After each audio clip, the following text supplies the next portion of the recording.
3। Hello students, good morning. 8 बज गए क्या? हाँ, 8 बज गए। आपसे मिलने का समय हो गया। ठीक है, मैं अशोक सर आप सभी स्टूडेंट्स का अपने यूट्यूब चैनल में फ्री ऑनलाइन क्लासेस में आप सभी का स्वागत करते हैं। उम्मीद करते हैं कि आप और आपका फैमिली पूरी तरह से सेफ होंगे और आई क्लास को बढ़ते चले। क्या आपको ज्योमेट्रिकल मीनिंग जो अभी आप कॉम्प्लेक्स नंबर का ज्योमेट्रिकल एप्लीकेशन पढ़ा रहे हैं ये फॉलो हो जा रहा है? ये समझ में आ रहा है आपको? ठीक है, उम्मीद है अगर आप ध्यान से देख रहे होंगे तो जरूर समझ में आ रहा होगा। हम आपको पहले बताएं, हम केवल 11 नहीं पढ़ा रहे, 11 से लेकर आईआईटी का लेवल तक, 11 से लेकर आईआईटी तक का लेवल तक अगर पढ़ना है तो फिर खोखला पढ़ाई नहीं, फुल पढ़ाई है, पूरा तरह से पढ़िए। ये लेवल आप आईआईटी जाना हो या नहीं जाना हो, पढ़िए, पूरा नॉलेज के साथ पढ़िए, पूरा नॉलेज के लिए पढ़िए। मार्क्स तो ऐसे भी आ जाता है, लेकिन अगर नॉलेज के साथ है, अगर कैरियर बनाना हो तो आप नॉलेज से पढ़िए। तो अभी तक हम आपको एप्लीकेशन सिखाते गए, ज्योमेट्रिकल एप्लीकेशन सिखा रहे हैं, मॉडुलस का। आज आपको दिखाने जा रहे हैं आर्गुमेंट्स का। आज आपको हम ज्योमेट्रिकल मीनिंग सिखाएंगे आर्गुमेंट का। क्या आप सीख रहे हो? तैयार है? सही है मूड में? तो आइए स्टार्ट करें। देखो, ऐसे आर्गुमेंट में उतना ज्यादा ज्योमेट्रिकल मीनिंग डिस्कस नहीं किया जाता है। ज्योमेट्रिकल मीनिंग डिस्कस नहीं आता, ये नहीं कि होता नहीं है, लेकिन और आगे लेवल में होगा। लेकिन अभी आरटी के तक बहुत ज्यादा डिस्कशन इसमें नहीं आता है। ठीक है, जो थोड़ा बहुत हो सकता है वो हम शुरुआत करें।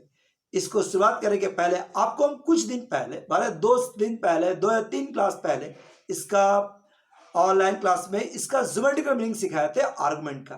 क्या आप वो वीडियो देख चुके हैं? अगर नहीं तो वो वीडियो देखिए, तब इसको क्लास ज्वाइन कीजिए। ठीक है, वो वीडियो देखिए तब एक क्लास को ज्वाइन करते हुए आए।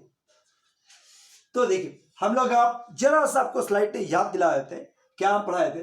Geometrical application of arguments of any complex number.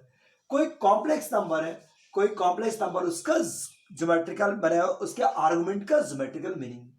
तो हम लोग बोले जैसे कोई z बराबर x प्लस आई वाई कोई कॉम्प्लेक्स नंबर है, x प्लस आई वाई कोई कॉम्प्लेक्स नंबर है, तो बता आर्गुमेंट क्या होता है? तो आर्गुमेंट बराबर tan inverse y by x. Geometry में ये क्या शो करता है? tan inverse y by x geometry में क्या शो करता है? तो this will represent A angle. कौन सा angle? The line joining OP, मानो ओरिजिन से पॉइंट P को मिलाने वाला लाइन, ओरिजिन से पॉइंट P को मिलाने वाला लाइन पॉजिटिव एक्स एक्सिस के साथ जितना एंगल बनाएगा, ओरिजिन को पॉइंट P से मिलाने वाला लाइन पॉजिटिव एक्स के साथ जितना एंगल बनाएगा, that angle is called argument. That angle is called arguments. ठीक है, तो थीटा क्या है? तो हम लोग बोले कि आर्गुमेंट किसको कहते हैं ज्योमेट्री में? ओरिजिन, देखो आपका क्या पता है, कोई कॉम्प्लेक्स नंबर क्या शो करता है? एक पॉइंट। आप समझते हैं? उस पॉइंट को ओरिजिन से मिला दो तो एक लाइन तैयार होगा। वो लाइन पॉजिटिव एक्स एक्सिस के साथ जितना एंगल बनाएगा, that is called argument. Argument का वैल्यू कहां से कहां तक लाइज करता है? तो 0 से लेकर 2 पाई तक, 0 से लेकर 2 पाई तक, उससे ज्यादा नहीं हो सकता। ठीक है, ये लाइन सिगमेंट, लाइन रहता तो 180 ज्यादा नहीं बनाता था, लेकिन लाइन सिगमेंट है इसलिए 200 360 तक का एंगल बना पाएगा ये लाइंस। एक और वर्ड जो आप जानते ही थे, पिछले उस क्लास में हम दिखाए भी थे, तो भी एक बार याद करते हैं। Argument of z minus z naught बराबर अल्फा, या कोई भी एंगल है, बता ये क्या शो करता है? अब ये क्या शो करता है? Argument of z minus z not ये बताता है कि एक लाइन सेगमेंट जो z और z नॉट को मिलाता जा रहा है। z नॉट बड़ा एक फिक्स पॉइंट, मान लो z नॉट यहां पर है, तो क्या बोला कि z और z नॉट को मिलाने वाला लाइन पॉजिटिव एक्स के साथ कितना एंगल बनाएगा? पॉजिटिव एक्स के साथ कितना एंगल बना रहा है? तो that is alpha. z minus z naught बराबर alpha. Argument of z minus z naught बराबर अल्फा, मतलब z और z नॉट को मिलाने वाला लाइन पॉजिटिव एक्स के साथ कितना एंगल बनाएगा? तो दैट इज अल्फा। यहां तक बढ़ा चुके थे। अब आओ इसी का आपका ज्योमेट्रिकल एप्लीकेशन आपको दिखाते हुए चले, इसी का ज्योमेट्रिकल एप्लीकेशन दिखाता हुआ कुछ क्वेश्चंस आपसे वेट कराते हैं। जैसे मान लो अड़ेगा आर्गुमेंट ऑफ, मतलब इसका लोकस निकालिए। If argument of z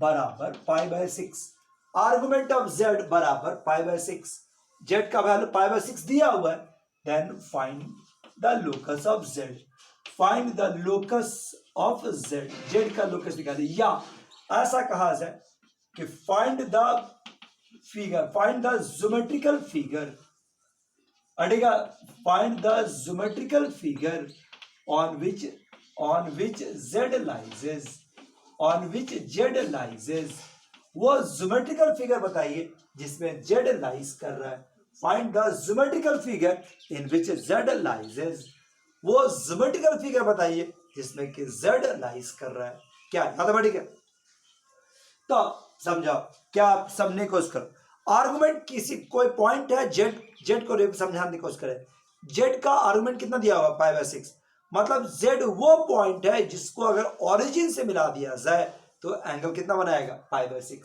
figure देखो, ओरिजिन मतलब ये वाला z, सोचते जेड क्या यहाँ हो सकता है, जेड, जेड को ओरिजिन मिला दे तो ये एक्स एक्सिस खुद हो गया, क्या z यहाँ हो सकता है? नहीं, हम z वो पॉइंट है जिसको अगर ओरिजिन से मिलाया जाए तो वो लाइन पॉजिटिव एक्स के साथ कितना एंगल बनाएगा π/6, क्या यहाँ पर हो सकता है? ओरिजिन से मिला दे तो ये पॉजिटिव एक्स के साथ कितना एंगल बनाएगा π/2, ये भी नहीं हो सकता है, क्या यहां पर हो सकता है? ओरिजिन से इसको मिला दे कितना एंगल बना है? एंगल 60 डिग्री, 30 तो नहीं लग रहा, इसलिए ये भी नहीं हो सकता, क्या यहां पर हो सकता है? और सोचते हैं और कहां पर हो सकता है, पता देखो बताने के लिए तो हम तुरंत बता सकते हैं, लेकिन एक फीलिंग वो अनुभव आना चाहिए, जेड कहां हो सकता है, क्या जेड यहां हो सकता है? जेड को अगर ओरिजिन से मिलाए तो ये वाला एंगल 30 डिग्री, हाँ यहां पर तो पॉसिबल है, क्या यही एक पॉइंट हो सकता है? यही एक पॉइंट हो सकता है, क्या और भी पॉइंट हो सकता है? क्या जेड यहां हो सकता है? यहाँ बिल्कुल, इसको भी मिलाएंगे ओरिजिन से तो यही ना लाइन बनेगा, ये वाला पॉइंट यहाँ, ये वाला पॉइंट यहाँ, ये सारा पॉइंट पॉसिबल है, तो ये पूरा पॉइंट्स को अगर तुम मिला दो तो क्या बन जाएगा? एक स्ट्रेट लाइन, एक स्ट्रेट लाइन बन जाएगा, और वो स्ट्रेट लाइन कितना एंगल बनाएगा? तो π/6।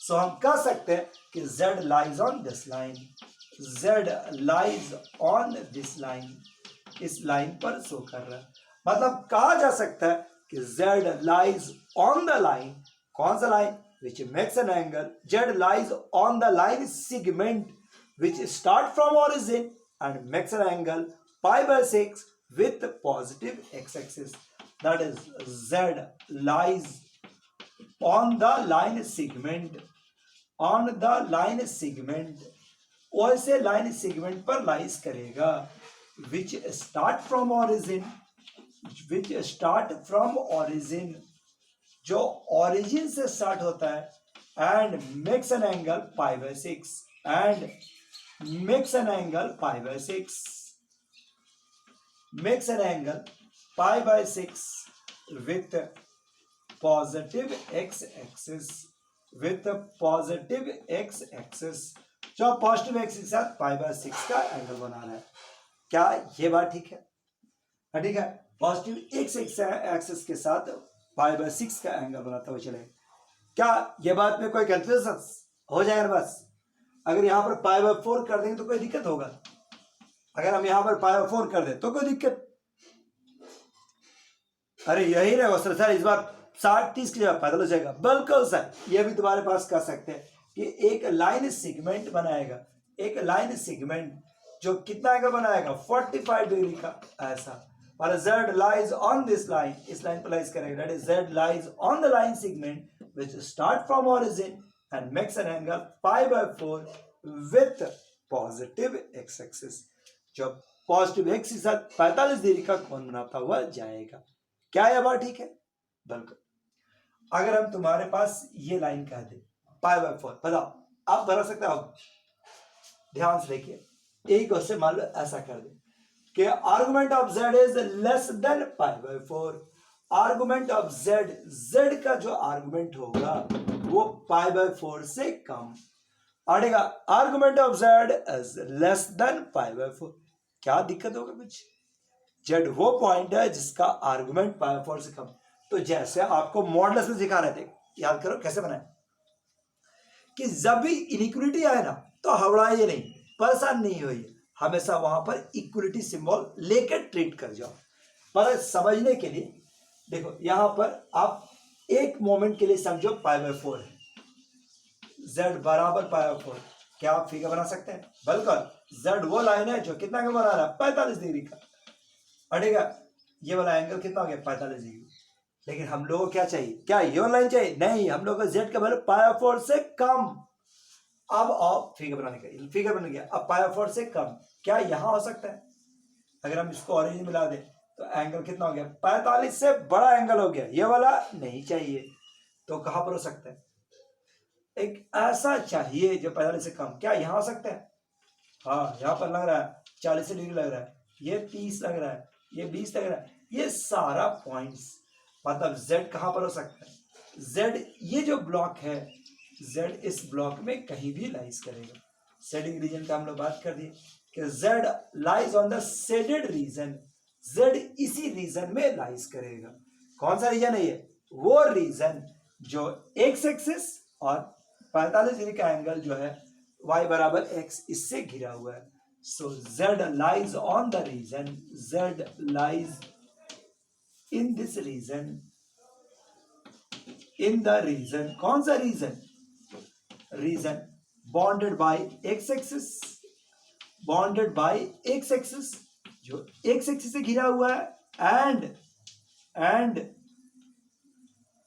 द लाइन और वैसे लाइन से which makes an angle 45 degree, which makes an angle pi/4 with x-axis, जो पॉजिटिव एक्स के साथ pi/4 का एंगल बना रहा है। यानी pi/4 और pi इस लाइन के बीच के घिरा हुआ एंगल को रिप्रेजेंट करेगा, इस रीजन को रिप्रेजेंट करता है। अब तो आपको आइडिया आपको ही मिल गया होगा। अगर हम यही चीज ग्रेटर दे देते हो, बोलो, अगर हम ग्रेटर दे देते तो बना लीजिएगा, बना।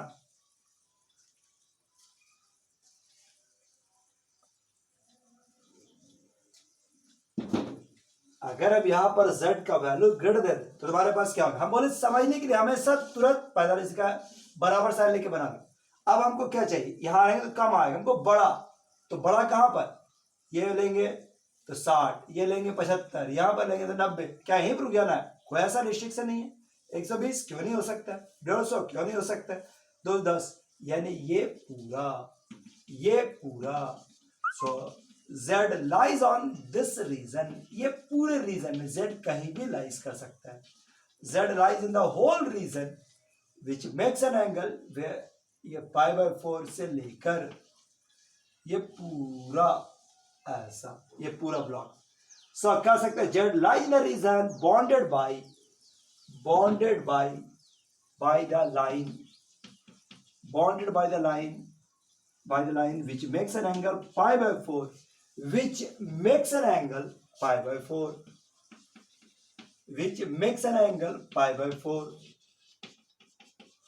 ठीक है, z lies in the region bounded by the line which makes an angle pi/4, ठीक है, and the line and खुद x axis, मतलब कैसा कहा जाए, एंड नेगेटिव एक्सिस चाहिए तो यहां पर हो जाएगा, and the line which makes an angle, and the line which makes an angle 2π, ऐसा ले देते हैं, मेक्स एन एंगल 2π। सो ये देखो 45 से लेकर 2π इस पूरे रीजन में z लाइज करेगा। क्या अडेबल रहा बात यहां तक? क्या बहुत ट्विस्टेड टॉपिक है? नहीं, ट्विस्टेड तो नहीं लगा, सीधा सीधा टॉपिक है। और आगे चलिए नेक्स्ट।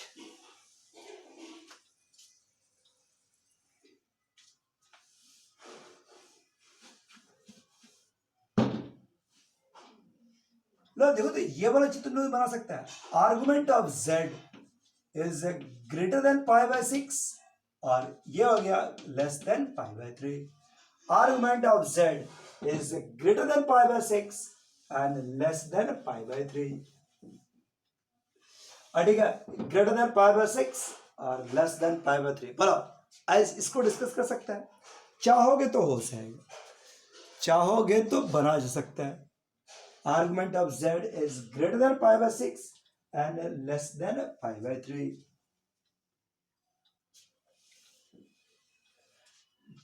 z वो पॉइंट है जिसका आर्गुमेंट मतलब ऑरिजिन से मिलाने वाला लाइन वो कितना एंगल बना रहा है?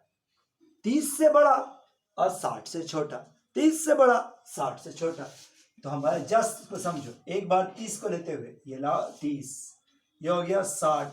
जेड वो पॉइंट है जो इसका जो ऑरेंज से मिला दिया जाए तो वो 30 से बड़ा एंगल बनाएगा और 60 से नीचे। स्वाभाविक है कि Z lies on this shaded region, क्योंकि ये रीजन का में जो लाइंस होगा ये 30 है और ये 60 है, इन दोनों के बीच में।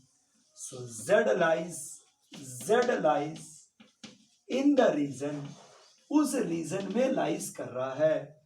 अड़ेगा z lies in the region bounded by the lines, bounded by the lines, कौन सा लाइन से द्वारा bounded? Bounded by the lines which makes an angle, अड़ेगा कितना? 30 डिग्री। अड़ेगा which makes an angle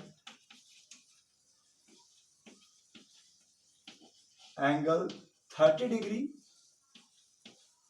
and which makes an angle 60 degree and which makes an angle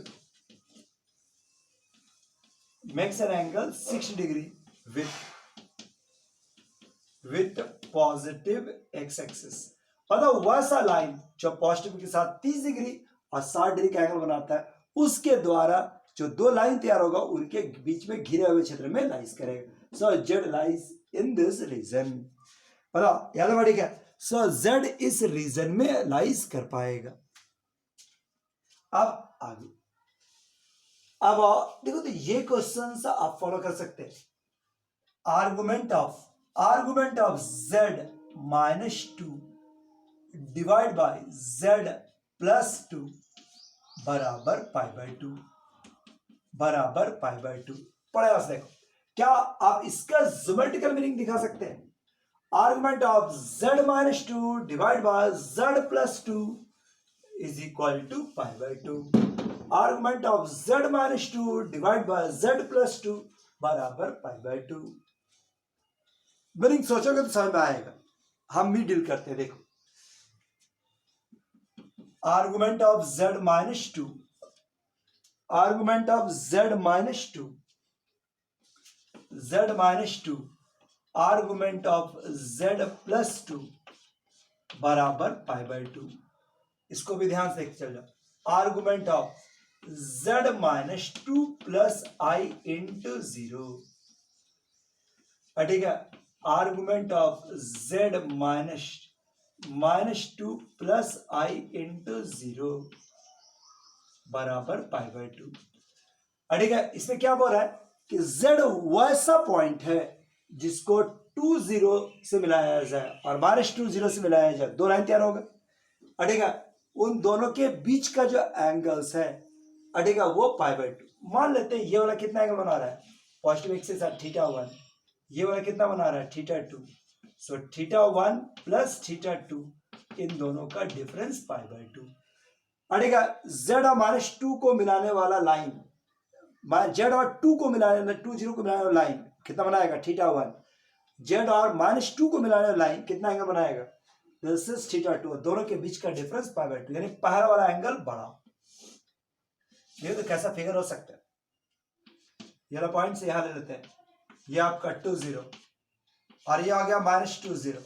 नहीं, अब z और इसको मिलाने वाला लाइंस, z कहां पर हो सकता है? सोच के देखते हैं।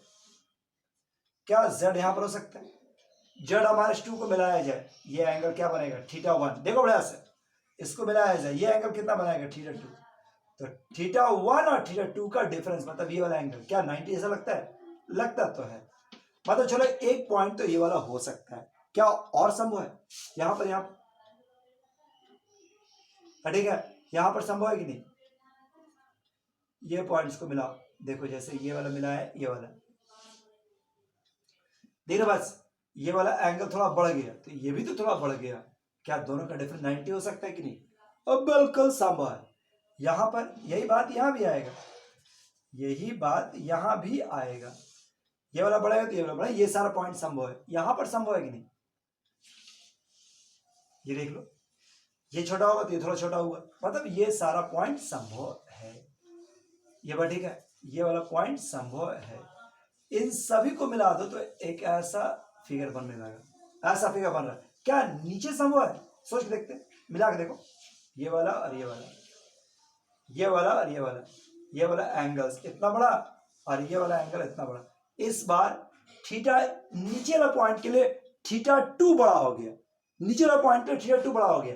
अगर इस फिगर में देखो, ध्यान समझो, ये वाला एंगल इतना बड़ा थीटा 2 है, ये वाला पॉइंट को मिला है, ये वाला थीटा 1 है, जबकि हमको थीटा 1 बड़ा चाहिए था। तो हम ये बोलना चाहते हैं कि नीचे में पॉइंट संभव नहीं है, केवल ऊपर में पॉइंट संभव, ऊपर में पॉइंट संभव। यानी कि फिगर क्या बनेगा? नीचे वाला फिगर नहीं बनेगा। अगर नीचे नहीं बनेगा तो मतलब ये सी बना। इसको पहचानो, ये क्या बन रहा है? ये सर्कल, ये वाला सर्कल, ये -2 0 और ये हो गया 2 0। सो z कहां लाइज कर रहा है? z lies on the semi circle, on the upper semicircle whose diameter are the line joining -2 0 and 2 0। इसका डायमीटर कौन है? तो -2 0 और 2 0 को मिलाने वाला line. So z lies on the upper half of the circle। समझने को इसका ना, सो z lies on the upper half of the circle। कौन सा circle? whose diameter is the line segment joining -2 0 and 2 0। जिसका डायमीटर कौन है? तो वैसा लाइन सेगमेंट जो ज्वाइन कर रहा है, जो कितना एंगल बना रहा है? -2 0 और 2 0 को, मतलब 10 1। क्या -2 0 होगा? नहीं बना, जस्ट ये बाउंड्री को छोड़कर, बाउंड्री भी नहीं। चलिए अब यही चीज अगर एंगल, मान लो ये वाला क्वेश्चन ऐसे रहता, थोड़ा देख लीजिए, z-1 और z+1 और ये वाला एंगल रहता π/6, तो बताओ एंगल आप बना सकते थे? फिर से वही यही फायदा, फिर से शुरुआत करते हैं। z-1 और ये आर्गुमेंट ऑफ z+1 और ये हो गया π/6, ये आपका 1 + i। देख लो बढ़िया से, काम बिल्कुल वही है। थीटा 1 और थीटा 2 का वैल्यू कितना हुआ? π/6, 30 डिग्री। मतलब z1 और z2 π/6 का एंगल बना रहा है।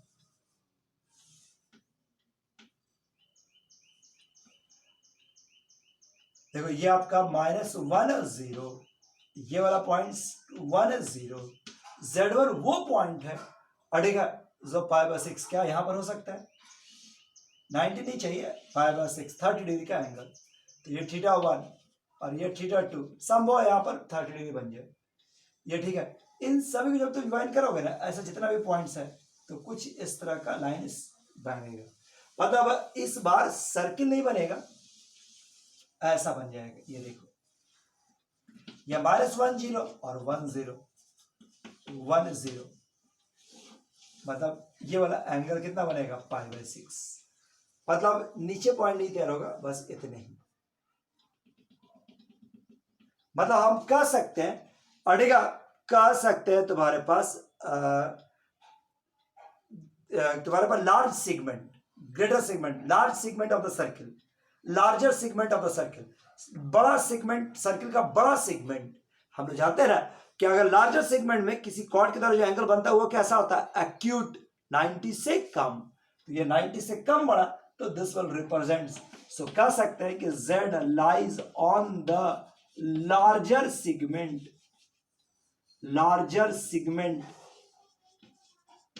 of the circle whose one chord, जिसका एक chord, whose one chord is, पढ़ेगा, whose one chord is the line segment joining, is the line segment joining -1 0 and 1 0। बस इतने का अंतर आ गया। π/3 था और इतना। अगर इसी जगह पर 2π3 रहता तो 120 डिग्री रहता, तब क्या बनता? देखो अगर इसी क्वेश्चन में रहता तो π/6, तो फिगर कुछ ऐसा आ जाता। देखो बड़ा ऐसा, अगर तुम्हारे पास यहां पर रहता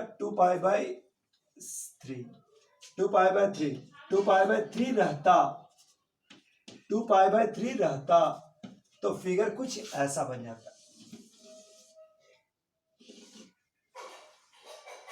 देखिए तब रहता है कि हाँ smaller segment of the circle, चूंकि स्मॉलर सेगमेंट में जो एंगल होता है वो ऑब्ट्यूज। सो ये हो गया -1 0 और z। So z0 lies on the smaller segment. अगर रहता तो ऐसा smaller segment of the circle joining this one and this one, यानी कि ओवरऑल इतना ही कर सकते हैं। अगर π/2 रहा तो semi circle, upper half of the semi circle. अगर 9 π/3 पर एक्यूट एंगल रहा तो लार्जर सेगमेंट, ऑब्ट्यूज एंगल रहा तो स्मॉलर सेगमेंट। चलो इतना ही है, इस टॉपिक के लिए इतना ही काफी है। आज क्लास नहीं खत्म करते, छोटा क्लास रखे। अब नेक्स्ट क्लास का वेट कीजिए, नेक्स्ट क्लास का वेट कीजिए। कल संडे का बात करें, कल संडे है। अगर आप कल क्लास ऑफ रहा था, लेकिन कल हम क्लास रखना चाहते हैं। कल एक बड़ा क्लास, इंपॉर्टेंट क्लास, बहुत कीमती क्लास, आप उसका वेट कीजिए। अड़ेगा एक बहुत ही पावरफुल क्लास, बहुत मजेदार क्लास, एकदम जरूर से जरूर वेट कीजिए। आज आप पूरा क्लास को फॉलो कीजिए। एक रोटेशन एरो का कॉन्सेप्ट दिखाएंगे, जिससे आर्टिमेंस में हर साल, हर 2 साल 3 साल पर जरूर क्वेश्चन पूछा गया है, और आप उसके बहुत ही मजेदार, बहुत ही, ठीक है। वेट कीजिए। तब तक के लिए थैंक यू, बाय बाय।